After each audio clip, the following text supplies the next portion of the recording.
This the image projected to the world. Now, after a week of going through Europe and calling traditional allies foes, many of Trump's supporters were uncomfortable about the seeming closeness of the relationship and the warmth of language from Donald Trump towards Vladimir Putin, Russia, the historic opponent of America on the world stage. The most senior Republican in Congress, Republicans obviously being the party of Donald Trump, he gave a statement, Paul Ryan, in which he said, the president must not confuse Russia for an ally, and that there is no moral equivalence between the United States and Russia, which remains hostile to our most basic values and ideals. This is rare for Paul Ryan. Just a week before making this statement, he had said Americans shouldn't criticize Donald Trump when he's overseas engaged in diplomacy. Well, quite a turnaround after that Helsinki summit. Now, someone also from the Republican Party, but fair to say a long-time, well, a medium-time critic of Donald Trump, John McCain, former presidential candidate, saying that the press conference was one of the most disgraceful performances by an American president in memory. In a full statement, he goes on to lambast Donald Trump, his character, the way he conducted himself on the stage. This from within the Republican Party.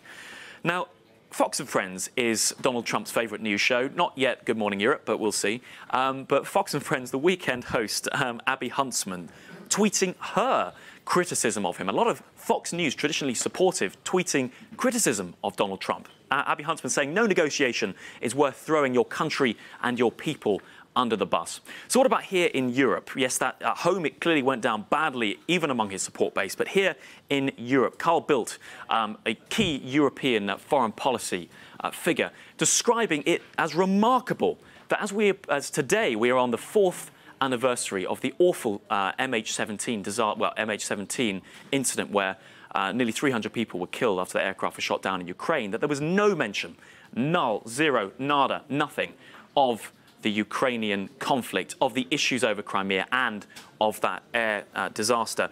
Also, it's worth saying, though, Donald Trump, seemingly anticipating criticism, seemingly perhaps trying to justify his remarks, did then tweet saying that, yes, he has great confidence in his intelligence agencies, who in the press conference he seemed to disregard their advice in favour of the denials of Vladimir Putin. But he says, no, I have great confidence in them. But what I'm trying to do is build a better relationship between the world's two strongest nuclear powers. And that is the president's take on all this. What is your take?